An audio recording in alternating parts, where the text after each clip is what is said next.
안녕하십니까.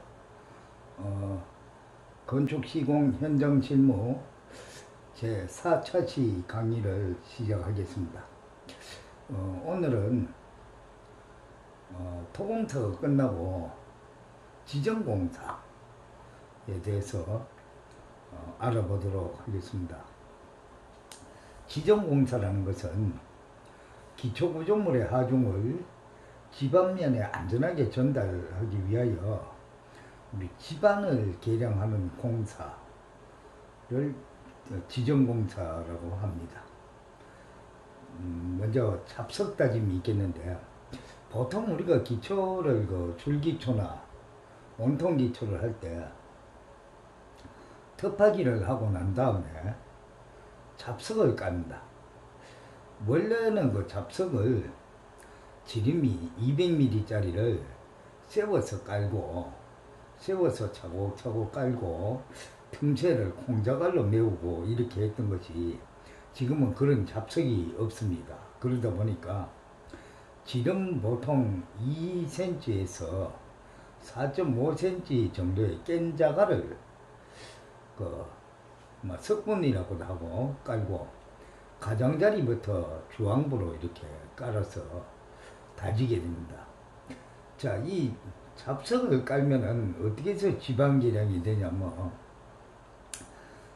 점토가 그냥 있다가 보면은 수분을 침투하거나 이렇게 되면 물러지는데, 잡석은 그런 걸 방지해서 집안을 계량하기도 하고, 또 기초 밑에 발생하는 물을 배수시키는 역할도 하고 있습니다.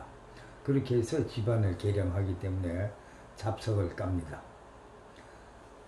그래서 우리가 잡석은 최근에는 콘크리트, 폐콘크리트를 깨서 다시 자갈을 만들어서 한 것을 재생골재라고 합니다. 그 재생골재나 아니면 레미콘 공장에서 사용하고 있는 깬 자갈, 쇠석 자갈이라고도 합니다. 깬 자갈과 석분 등으로 이렇게 바닥을 깔아서 다지게 됩니다. 현재 보면 잡석을 깔아놓고 잡석 위에다가 이제 버림 콘크리트로 파설을 하고 있죠. 우리가 이 버림 콘크리트를 치는 것도 지방 계량하는 지정공사입니다. 보통 그 자갈의 두께는 50에서 100mm 정도를 두께로 깝니다. 그래서 이 깔고 다지게 되는데, 현장에서 다진다는 것이 공투 포크레인이나 이런 걸 가지고 바퀴를 가지고 트랙 바퀴를 왔다 갔다 하고 다진다 그러는데, 사실은 공투 포크레인 트랙으로는 다져지질 않습니다. 왜 그러냐 하면 트랙이 굉장히 넓죠. 단면적이 넓으면은 다져지는 게 아닙니다. 자, 우리가 공투 포크레인을 주로 어떤 데 많이 사용하냐 하면은 경지정리 같은 거 할 때 불도저로 논을 이렇게 논둑을 만들고 논을 고르다 보면은 수평이 맞는지 안 맞는지 모릅니다. 그럴 경우에 물을 대놓고 공투 포크레인을 집어여가 고르죠. 그래도 그 진흙 속에 물이 고이는데 들어가도 포크레인 바퀴가 트랙 자체가 넓기 때문에 빠지질 않습니다. 포크레인 갖고 다 골아놓은 논에, 물정지를 해놓은 논에 트랙터가 들어가면 빠집니다. 빠지는데, 사실은 그 발통이 넓은 그 바퀴로 다진다는 것은 표면만 다져져서 반질반질하지 다져진 게 아닙니다. 진동기라든가 다짐용 기구를 가지고 다졌을 때 다져지는 거지, 포크레인 바퀴로 왔다 갔다 하는 것은 형태만, 다지는 형태를 갖추고 있다, 이렇게 보면 되겠습니다. 그 다음에 이제 버림 콘크리트를 타설하는데, 잡석을 깔고 보통 두께는 50에서 100mm 정도를 깐 콘크리트를 칩니다. 그래서 콘크리트 양을 아끼기 위해서 50mm 정도를 치게 되면은 콘크리트에 있는 수분이 자갈 속으로 빨리 빠져 들어가기 때문에 콘크리트 그 표면 나라시, 그러니까 표면 그 정리가 굉장히 힘듭니다. 힘들고, 두께를 뭐 한 80mm나 100mm 정도 하면은 표면 나라시가 쉽습니다. 근데 버림 콘크리트는 미장하듯이 그렇게 깨끗하게 할 필요는 없고, 목수가 버림 콘크리트 위에 먹을 놓을 수 있을 정도는 반반하게 골라줘야 된다. 자, 우리가 버림 콘크리트 위에 먹을 놔야만이 거실의 위치라든가 방의 위치라든가 뭐 화장실의 위치라든가 이 위치가 정확하게 나와야 배관용 슬리브들이 제 위치에 설치가 되죠. 또 콘크리트 건물의 경우에는 또 벽이 올라가는 데는 철근이 정확하게 벽의 위치에 나와 있어야만이 다음에 벽체를 시공할 수가 있죠. 그러기 위해서는 버린 콘크리트 바닥에 먹을 놓고 난 다음에 먹에 따라서 철근 배관을 하게 됩니다. 그래서 그 위치가 맞지 않으면 어떤 문제가 생기느냐. 철근이 맞지 않으면 철근을 밴딩을 해서 구부리게 되면은 철근의 그 인장력이 약해질 뿐더러 철근의 피복 두께가 나오지 않으면 콘크리트 순병하고 직접적인 관련이 있고, 그 다음에 두 번째로 특히 화장실의 그 변기 위치 같은 경우는 벽 마감선에서 대변기 그 내려가는 배관의 위치가 정확하게 중심이 300mm가 떨어져야 맞습니다. 그 300mm가 떨어지지 않게 뭐 유동성 있게 설치가 되어 있으면은 나중에 변기 설치할 때 변기 밑에 트랩을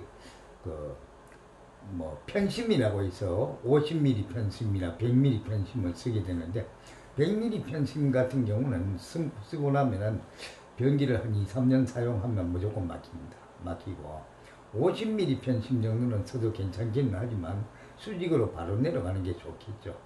그래서 그 위치가 정확하게 맞아야 되고, 유아용 변기 같은 거는 벽면 마감선에서 270mm가 슬리브 중심하고 정확하게 맞아야 됩니다. 그래서 이런 위치 관계라든가 때문에 반드시 버린 콘크리트 위에 먹을 놓게 되죠. 그래서 먹을 놓을 수 있을 정도는 깔아줘야 된다.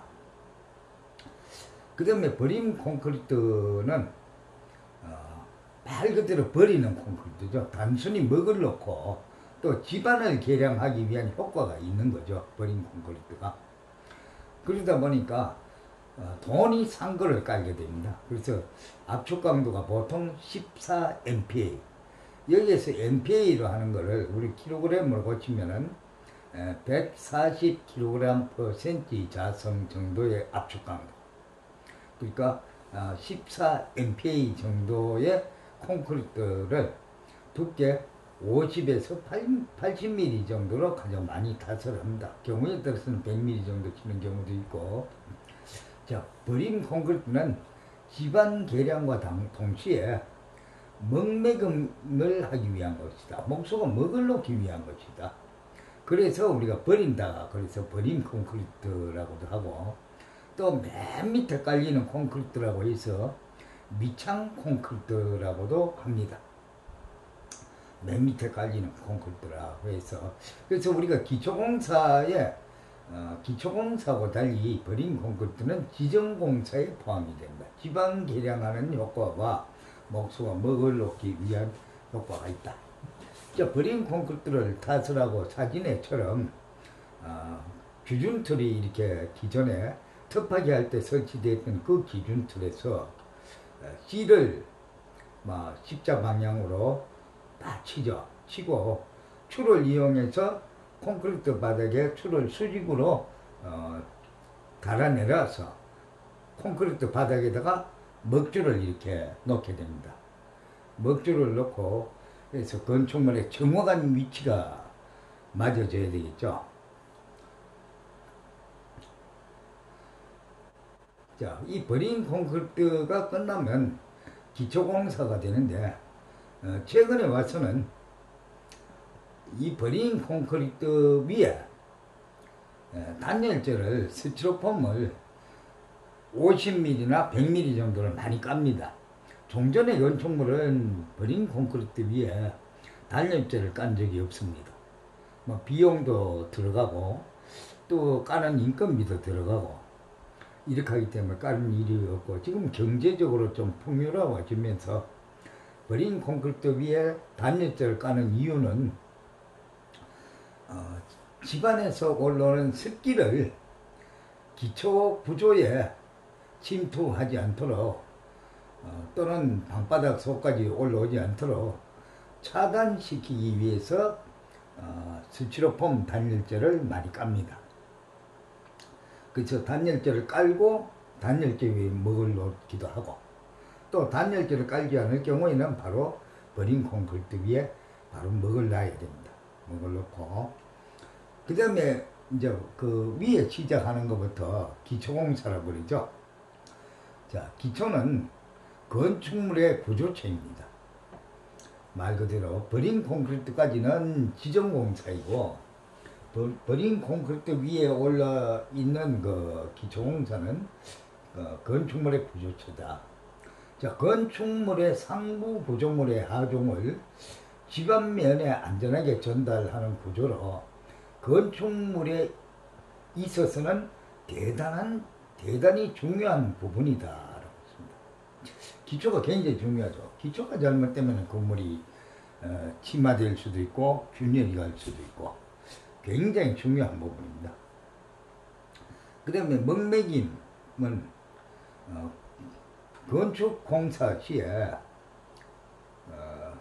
먹통, 먹물, 실, 먹줄을 이용하여 기초, 기둥, 옹벽 등에 세워질 곳에 표시해 두는 작업을 우리가 먹매김이라고 그러죠. 자, 먹매김을 할 때는 도면에 축소되어 표시된 것을 실제 시공 위치에 축척의 1:1 비율로 표시한다. 실제 크기대로 먹을 놓는 거죠. 자, 먹매김 작업 후에 합판 재질의 거푸집 또는 유로폼을 이용한 형틀 작업과 철근 배건 작업이 이루어지게 되어 있죠. 기초는. 자, 보통 현장에서는 버린 콘크리트 타설 후 그 이튿날 발이 빠지지 않을 정도로 경화 후에 작업을 하게 됩니다. 구조체가 아니므로 크게 문제되지 않는다. 그러니까 버린 콘크리트는 완전히 굳지 않아도 발이 안 빠지고 멍 놓을 수 있을 정도만 되면은 밟고 작업을 해도 문제되지 않는다. 말 그대로 먹을 놓기 위한 거고 지정공사이고 또 지방 개량의 목적이 있기 때문에 기초 구조물하고는 큰 문제가 되지 않는다는 거죠. 그 다음에 옹벽의 위치, 욕실 및 각 실의 위치가 정확히 먹매김 되어야 철근 배건 및 하수관 또는 오수관, 급수관 배관 작업을 할 수가 있겠죠. 최근에는 지면에서 올라오는 냉기 및 습기를 차단하기 위해 버린 콘크리트 위에 단열재, 스티로폼을 두께 50mm나 100mm 정도를 깔고 철근 배건을 많이 하는 추세입니다. 그 다음에 기초는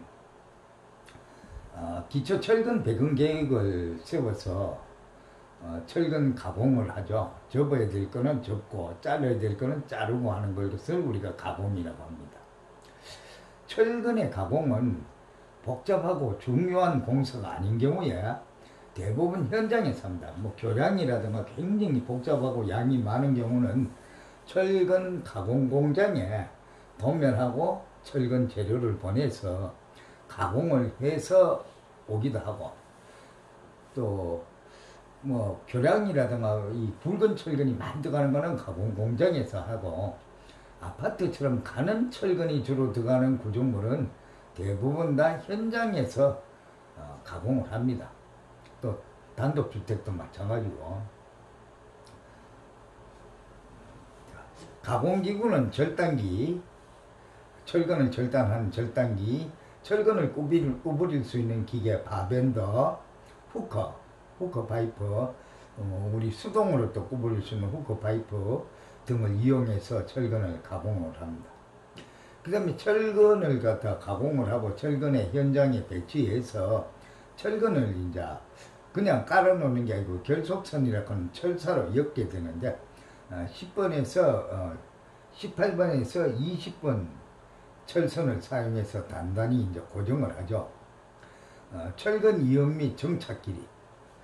철근의 지름은 다 D로 표시합니다. 복배근일 경우 상부근은 인장근이고 하부근을 우리가 압축근이라고 합니다. 복배근. 우리 기초라든가 슬라브라든가 전부 다 복배근입니다.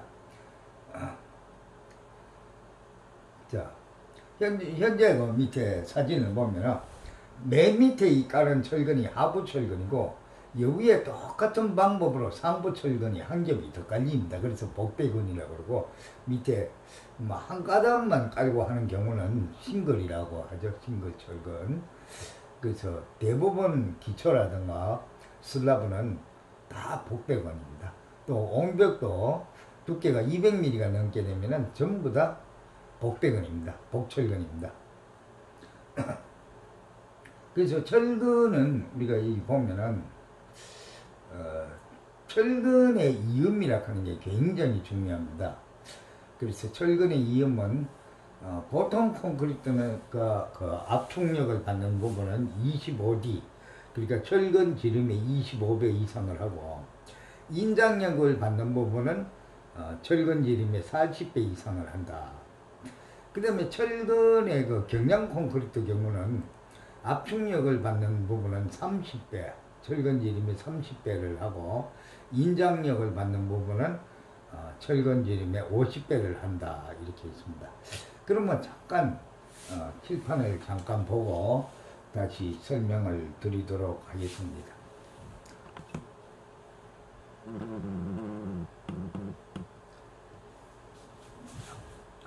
어떤 건물이 있으면은 직사각형의 이런 건물이 있으면은 이제 우리가 짧은 방향으로 가는 철근, 짧은 방향의 철근을 이렇게 먼저 깝니다.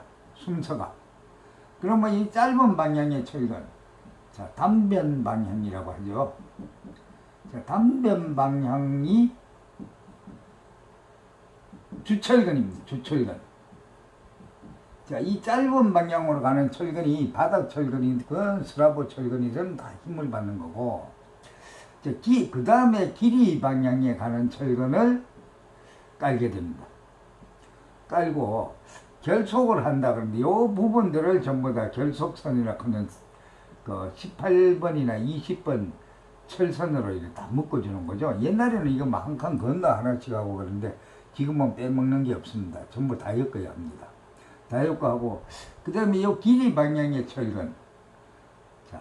이 길이 방향의 철근이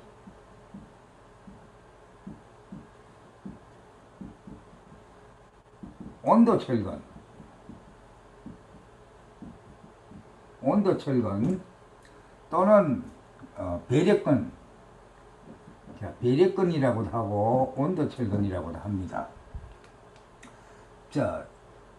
주철근이 모든 하중이라든가 힘을 다 받고 있는 거고, 온도철근은 말 그대로 온도 수축 변화에 대한 균열을 방지를 하고, 또 우리 콘크리트 응력이나 인장력을 갖다가 보강해주는 역할을 하고 있는 게 온도철근이죠. 그래서 배력근이라고도 합니다. 그래서 여기서 나오는 이음이란 거는, 만약에 이 길이가 13m다 또는 15m다 이럴 경우에 우리 국내에서 나오는 철근은 한 가닥이 8m 하고 10m 철근 두 가지가 있습니다. 8m 철근이든 10m 철근이든 한 가닥 갖고는 안 되죠.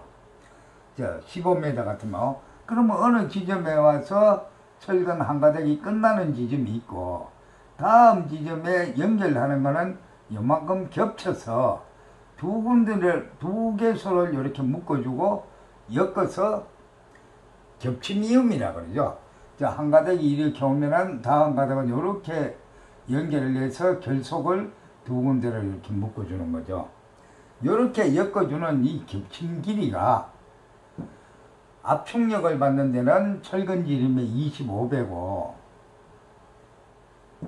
인장력을 받는 데는 40배다라는 거죠.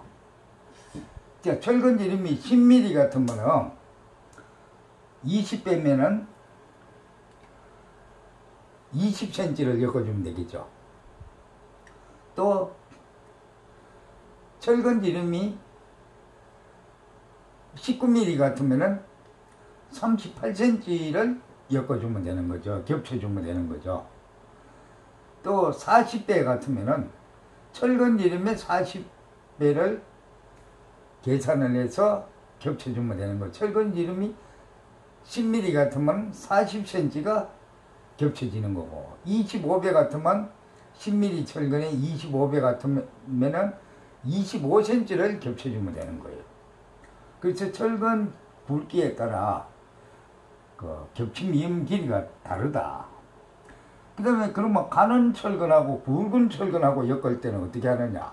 그때는 가는 철근 지름을 갖다가 계산을 해서 그 겹쳐주면 된다. 그래서 우리가 지금 단순히 현장에서 일하는 방법을 위주로 현장 실무 교육입니다. 우리가 뭐 기사 시험을 본다 이렇게 한다 할 때는 우리가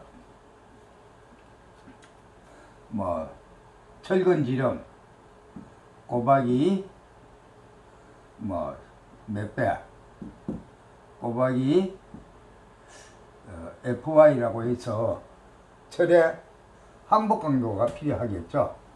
철의 항복 강도. 그 다음에 루트를 하고 FCK 콘크리트 압축 강도죠. 이렇게 하면은 여기 잘못됐. 철근 지름이 25배라고 했으니까 25D. 자, 그 다음에 여기는 철근의 그 감속계수, 우리 압축근이 같으면 0.25죠.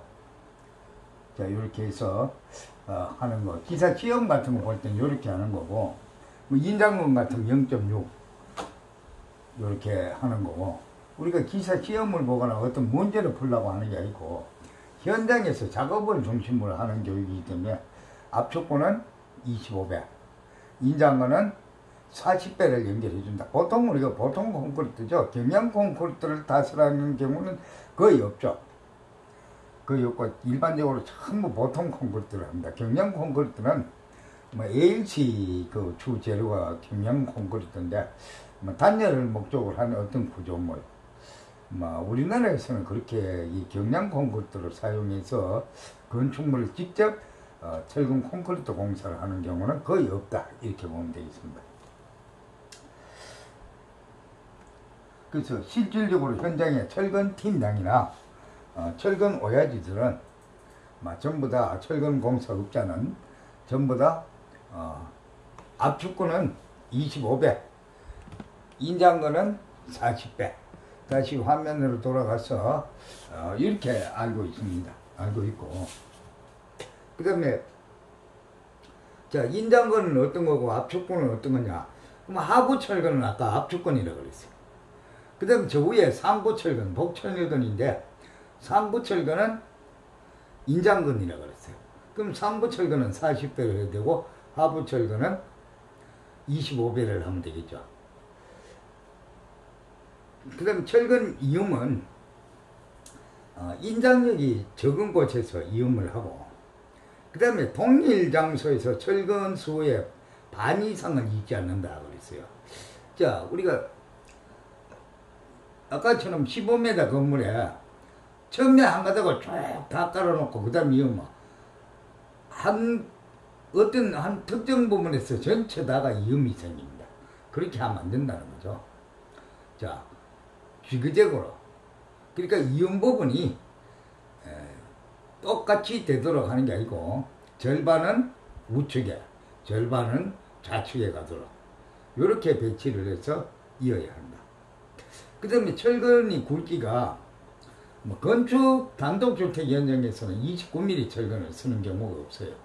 뭐 빌딩이나 고층 빌딩이나 이런 거 아니면 교량 같은 경우는 보통 뭐 32mm 이런 철근이 많이 들어가는데 우리 단독주택 철근은 보통 막 굵어야 22mm, 안 그러면 19mm, 그럼 10mm, 13mm가 제일 많이 들어가죠. 자, 29mm, 지름이 29mm 이상의 철근을 겹침이음을 하지 않는다.